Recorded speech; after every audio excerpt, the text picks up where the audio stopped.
Muy buenas. Qué bendición poder estar juntos a pesar de la distancia. Qué bendición poder contar con la presencia de Dios en medio de estas alabanzas. Y qué bendición poder disfrutar de su palabra. El mensaje de hoy lleva por título Esfuérzate en la gracia. Y la segunda carta de Pablo a Timoteo fue escrita en tiempos muy convulsos, en tiempos de mucha persecución y de muchos disturbios. En el año 64, después de Cristo, Nerón incendió Roma y echó la culpa a los cristianos. Y por entonces Pablo estaba escribiendo su primera carta a Timoteo, coincidiendo con su puesta en libertad después de haber sufrido su primer encarcelamiento, que fue en un régimen semiabierto, como de un arresto domiciliario en Roma.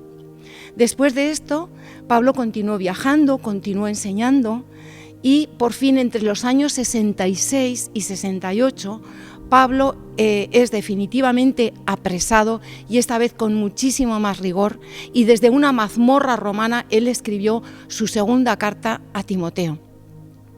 El tono de toda la carta revela que Pablo sabía perfectamente que su final iba a llegar, que era inminente su martirio. Y si uno tuviese que quedarse con un versículo emblemático de esta carta, creo que muchos elegiríamos este: Tú pues, hijo mío, esfuérzate en la gracia que es en Cristo Jesús, como Pablo le dice a Timoteo. Pero si tenemos que ser sinceros, por lo menos a mí me ha ocurrido, muchas veces me he preguntado, pero exactamente, ¿qué es eso de esforzarse en la gracia? Y hay una bendita regla en hermenéutica que dice que para entender bien un texto hay que tener en cuenta el contexto. Y los versículos que siguen hablan de cómo Pablo le dice a Timoteo: mira, lo que has visto, lo que has oído de mí, eso cuéntaselo a otros. Y ahí hablan, ¿verdad?, del soldado, del atleta, del labrador. Pero en los versículos anteriores es precisamente donde Pablo le está diciendo a Timoteo cuáles son los fundamentos, cuáles son las pautas para poder esforzarse en la gracia. De manera que este versículo sería como una conclusión. De esta manera, así, esfuérzate en la gracia que es en Cristo Jesús. Vamos a leer esos versículos del primer capítulo de la carta de Pablo a Timoteo, segunda carta. Dice así, por lo cual, vamos a leer de los versículos 6 al 14. Por lo cual te aconsejo que avives el fuego del don que está en ti por la imposición de mis manos. Porque no nos ha dado Dios espíritu de cobardía, sino de poder, de amor y de dominio propio. Por tanto, no te avergüences de dar testimonio de nuestro Señor, ni de mí, preso suyo, sino participa de las aflicciones por el Evangelio según el poder de Dios, quien nos salvó y llamó con llamamiento santo, no conforme a nuestras obras, sino según el propósito suyo y la gracia que nos fue dada en Cristo Jesús antes de los tiempos de los siglos, pero que ahora ha sido manifestada por la aparición de nuestro Salvador Jesucristo, el cual quitó la muerte y sacó a luz la vida y la inmortalidad por el Evangelio, del cual yo fui constituido predicador y apóstol y maestro de los gentiles, por lo cual asimismo padezco esto.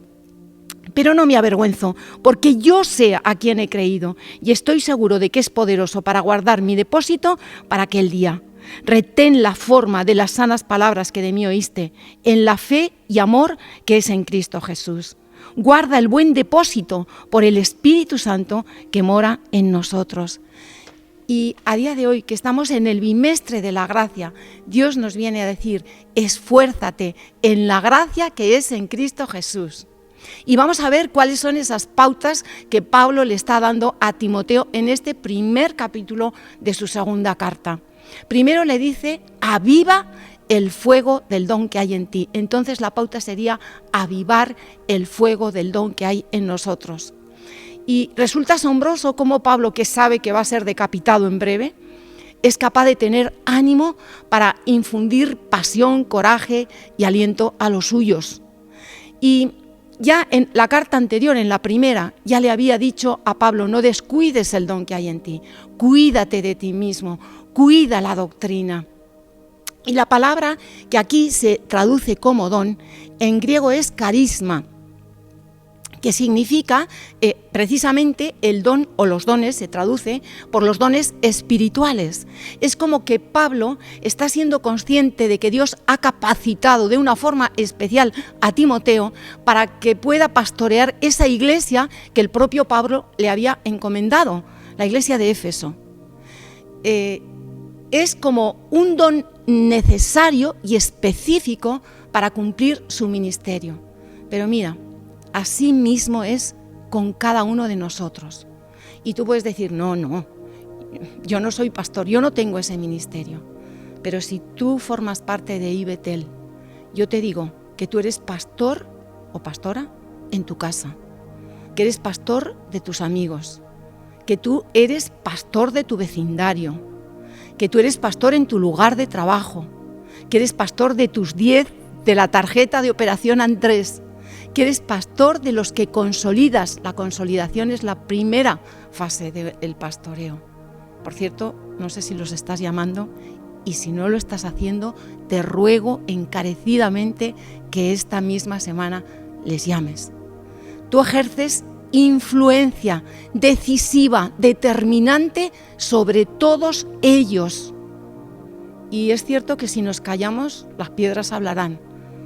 Pero si tú formas parte de IBETEL, ahí donde tú vas, ahí donde tú estás, la visión de la iglesia va contigo. Y esa es que todos sean pastoreados y que ninguno se pierda. Tú puedes recibir o no este reto, este desafío, esta responsabilidad, pero el llamado lo tienes de parte de Dios. Y uno se asombra porque Pablo le dice estas palabras a Timoteo. ¿Por qué le dice esto si era un pastor extraordinario, si era intachable? Pero es que mira, en un momento dado, por las circunstancias, a todos se nos puede venir el fuelle abajo, a todos se nos puede venir el ánimo abajo, especialmente con todo lo que hemos pasado, todo lo que aún estamos viviendo y nos queda por vivir. Y qué bueno tener entonces un Pablo que te diga, tú esfuérzate en la gracia que es en Cristo Jesús. Aviva el fuego del don que hay en ti. ¿Y por qué le dice esto? Porque el propio Timoteo, o nosotros mismos, somos los que podemos avivarnos y somos los que podemos activarnos en esos momentos. ¿Y sabes cómo? Pues sí, te lo imaginas, ¿verdad? En el altar personal, pero muy especialmente en el altar congregacional. ¿Sabes por qué? Porque si separamos las brasas en una hoguera, esas brasas al final se consumen y se agotan. Pero si tú juntas las brasas, la llamarada aumenta y esa hoguera se aviva el fuego del don que Dios ha puesto en ti. Aleluya. Segunda pauta que Pablo le da a Timoteo, no avergonzarse de dar testimonio de Jesucristo, de dar testimonio de nuestra fe.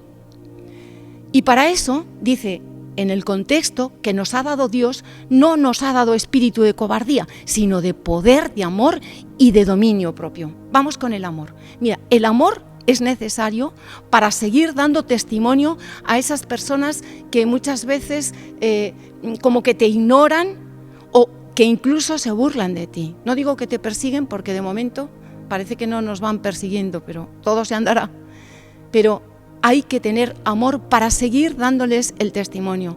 Muchas veces nuestros familiares, nuestros amigos nos llaman raritos, nos dicen que somos unos pesados, que somos unos mojigatos, hasta fanáticos nos llaman. Pero cuando ellos tienen un problema grave, muchas veces acuden a nosotros para que oremos.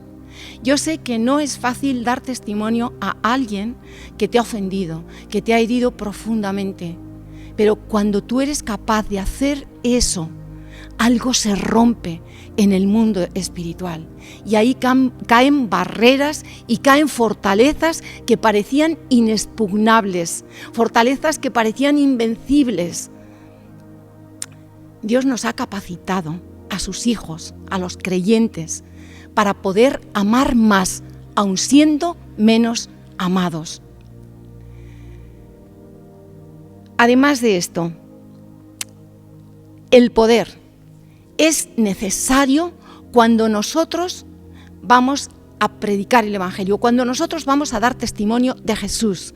Es necesario el poder porque nuestro enemigo, al que el Señor reprenda, levanta obstáculos contra nosotros y tenemos que superarlos. Entramos en el terreno del enemigo y ahí es necesario que se cumpla en nosotros esa palabra que nos dio Jesús. Pero recibiréis poder cuando haya venido sobre vosotros el Espíritu Santo y me seréis testigos. Me seréis testigos. El poder de Dios es necesario para entrar en el terreno del enemigo. No es con fuerza, no es con ejército, es con el Santo Espíritu de Dios que podemos incursionar en el terreno del enemigo. Y es necesaria la mansedumbre, la templanza, el dominio propio. ¿Pero por qué? Pues la palabra dice que con mansedumbre y reverencia sepamos dar razón de la esperanza que hay en nosotros. Con mansedumbre y reverencia. No se trata de contender, no vamos a ganar discusiones o conversaciones. Lo que queremos es ganar almas para que vengan a los pies de Cristo. Mira qué palabras le dice Pablo a Timoteo en esta segunda carta, que es una carta que está llena de buenos consejos.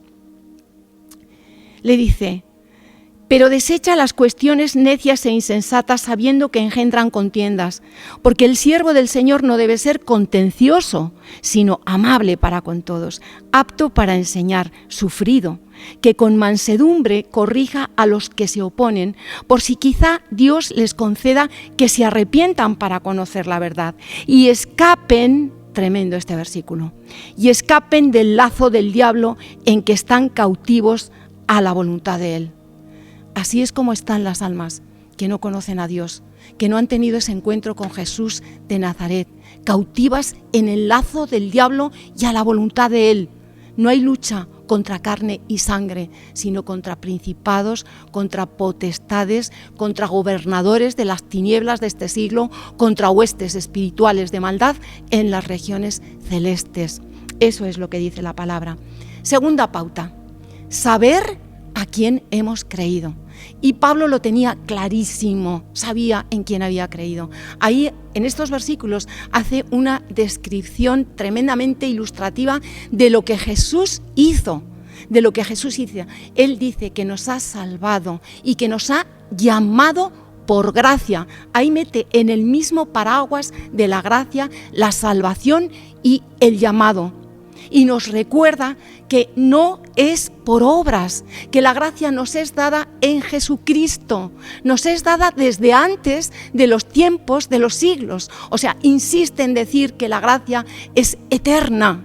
Y esto tanto en el área salvífica como en lo que concierne al llamado. Es como que Dios nos ha estado llamando desde siempre.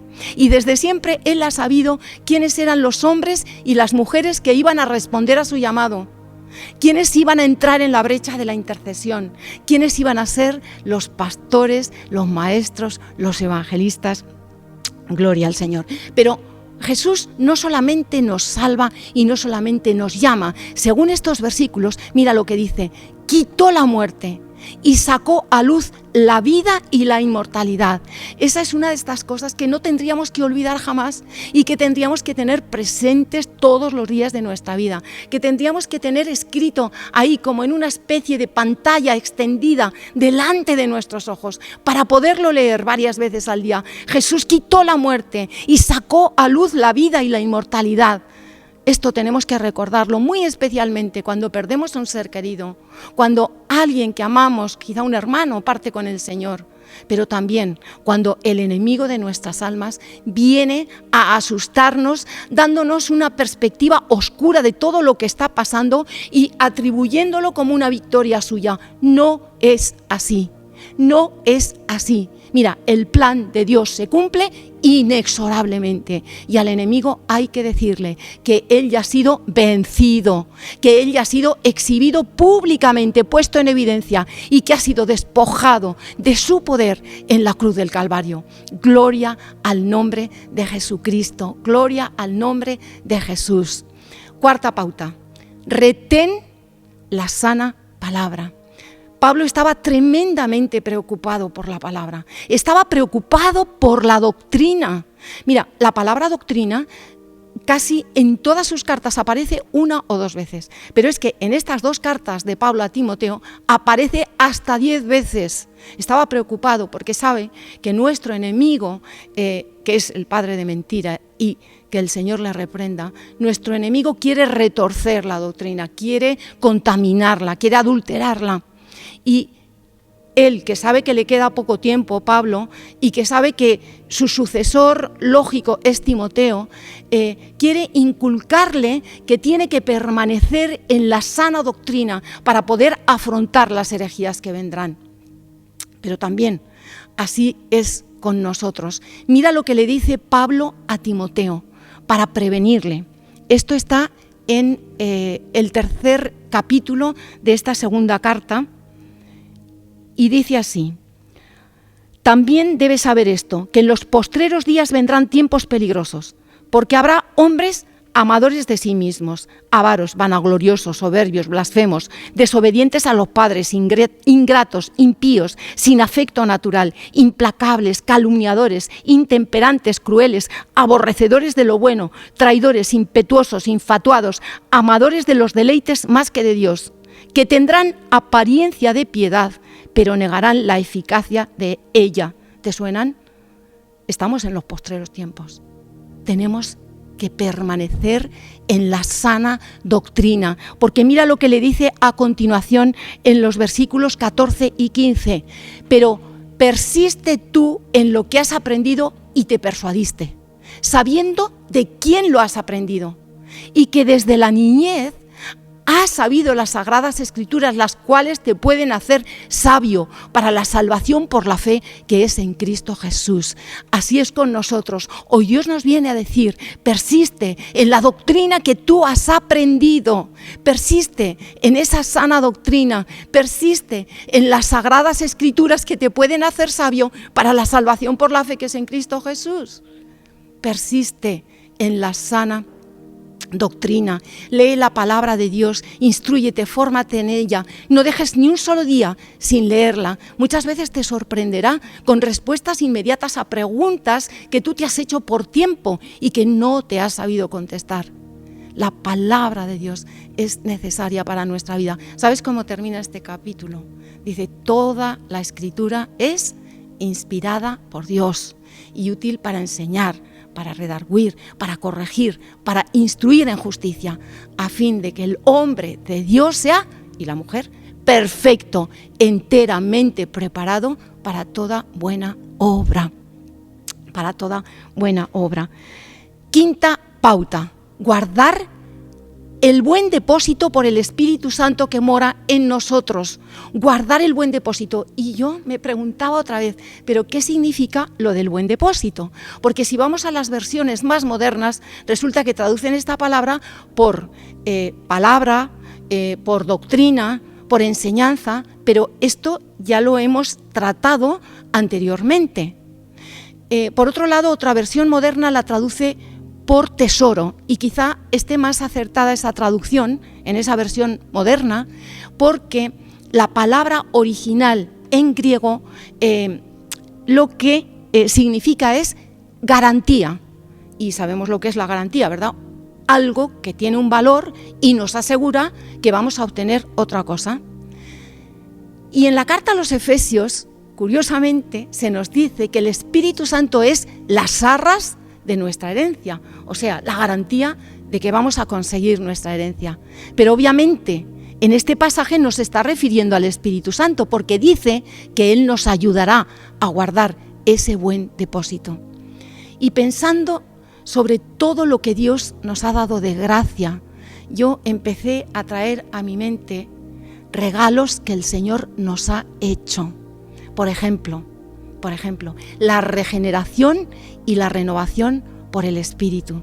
Si tú crees en Jesús de Nazaret, si tú te has arrepentido y le has invitado a tu corazón, Él hace de ti una nueva criatura. Dice que somos creados en Cristo Jesús para buenas obras. Y sabes, esa criatura tiene un vestido especial, tiene una vestidura especial. Lo dice la carta de Pablo a los colosenses: vestíos pues como escogidos de Dios, santos y amados, de entrañable misericordia, de benignidad, de humildad, de mansedumbre, de paciencia, soportándoos unos a otros y perdonándoos unos a otros si alguno tuviera queja contra el otro.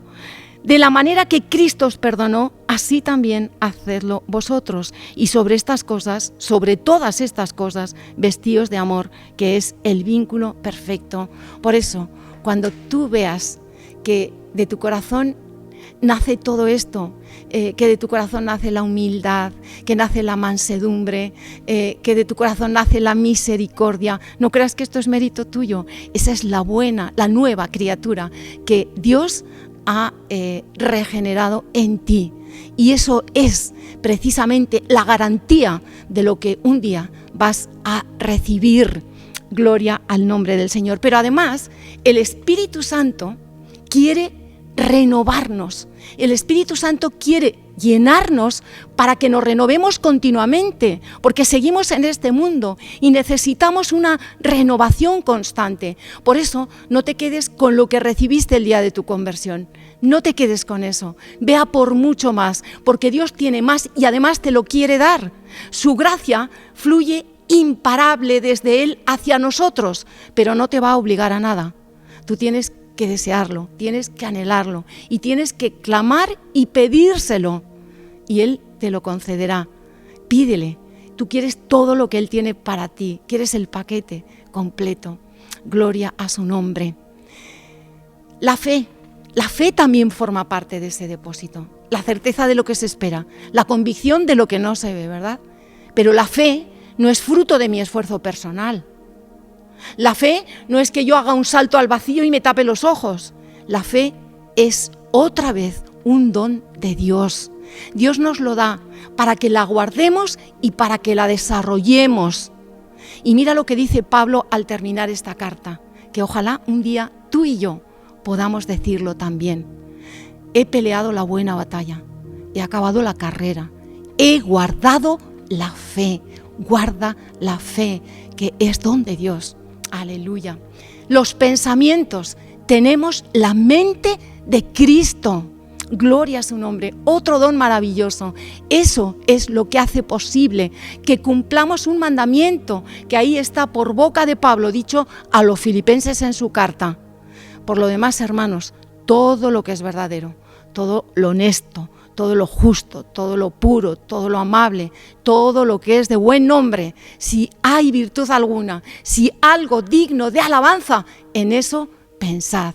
Cuando esos buenos pensamientos vengan a ti, tampoco pienses que eso es un mérito tuyo, no pienses que eso es tu mérito. Esa es la mente de Cristo que está funcionando en ti. Esa es la mente de Cristo que blinda tu propia mente para todo el negativismo, para los pensamientos pecaminosos, para la maledicencia, para la murmuración y para la envidia. Tienes la mente de Cristo. Y por último, tenemos la adopción de hijos de Dios. Adopción de hijos de Dios. Esta semana pasada, ¿verdad? Estábamos celebrando hace poco el Día del Padre. Y yo ahí pensaba, Señor, gracias porque tuve un buen padre. Qué buen padre. Pero hasta el mejor padre del mundo un día te abandona porque es ley de vida y se va de este mundo. Pero nosotros tenemos un Padre en los cielos que jamás nos va a abandonar. Nuestro Padre Celestial es un Padre para siempre. Y no sé cómo andas de documentación, no sé, pero jamás digas que estás indocumentado o que te falta esto o aquello. Tú eres un hijo y eres una hija de Dios. Y dice la palabra que ha sido predestinado para ser adoptado hijo suyo por medio de Jesucristo y según el puro afecto de su voluntad. Vuelve a ser un tremendo don de Dios. Y si tienes esa identidad de hijo, tú sabes que todo don perfecto, toda buena dádiva que hay en ti procede de lo alto, del Padre de las luces. Mira, esta palabra quiere decir que Dios nos ministra con su multiforme gracia, pero esta palabra también debe hacerte decir que todo lo que soy y todo lo que tengo, yo se lo debo a Él. No dejes que el orgullo de tu vieja naturaleza no te deje ver que todo, absolutamente, en nuestra vida de creyentes, todo ha sido de gracia. Que yo ardería en el fuego del infierno con mis buenas obras, con mis méritos, con mis éxitos, si la gracia de Dios no me hubiese justificado en Jesucristo. Gloria a su nombre. Tremendo lo que Dios ha puesto en nosotros. Yo creo que tendríamos que cantar muchísimas más veces esa canción que dice: todo se lo debo a Él. Yo creo que tendríamos que cantarla varias veces en el día, porque es cierto, ahí todo don perfecto, toda buena dádiva que Él ha depositado en ti, te debe hacer estar dándole gracias todos los días de tu vida, todos los días de nuestra vida. Mira, hay más cosas en ese depósito. Hay gozo, hay esperanza, hay seguridad. Pero eso lo tienen que saber los de afuera, los que muchas veces mueren sin esperanza, los que no tienen seguridad en nada, porque este mundo es incierto. No te lo calles, dilo. Yo creo que vamos a orar y vamos a dar gracias al Señor por todo lo que nos ha dado, por todos los regalos tremendos, porque desde luego nos ha dado la salvación por medio de Jesucristo de Nazaret, nos ha dado la palabra, nos ha dado el Espíritu Santo, pero también todas estas cosas que acabamos de mencionar. Gracias, Señor, gracias en este día. Hoy nos comprometemos contigo, claro que sí, Señor, a esforzarnos en la gracia que es en Cristo Jesús. Hoy nos comprometemos a avivar el fuego del don que has puesto en nosotros. Hoy declaramos que sabemos a quién hemos creído. Estamos completamente seguros que no nos vamos a avergonzar de dar testimonio público de Jesús, que para eso tú nos has dado espíritu de poder, de amor, de dominio propio. Señor, que vamos a guardar ese buen depósito que tú ya has puesto en nosotros como guardianes, pero que nos das a tu Espíritu Santo para ayudarnos en esta guardia, Señor. Gracias te damos por todo esto, Dios mío. Señor, no queremos ser ingratos, ser desagradecidos. Al revés, que cada día la gratitud brote por nuestra boca, en una alabanza sincera, en una adoración genuina.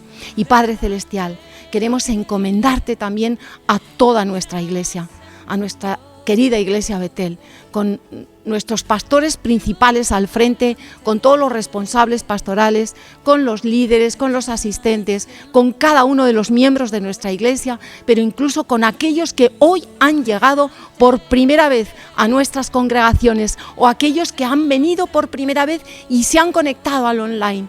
Padre, especialmente para ellos queremos pedirte que tu Espíritu Santo sea ahí tocando los corazones, sea convenciendo de justicia, pecado y juicio. Señor Padre, que ellos puedan abrir su corazón a Cristo, que ellos quieran recibir todas estas bendiciones que vienen de tu parte, Señor. Los bendecimos en el nombre poderoso de tu Hijo Jesús. Amén y amén. Pues nada más, hermanos, que el Señor os siga bendiciendo. Un abrazo para todos. Nuevo.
Shandarara y say,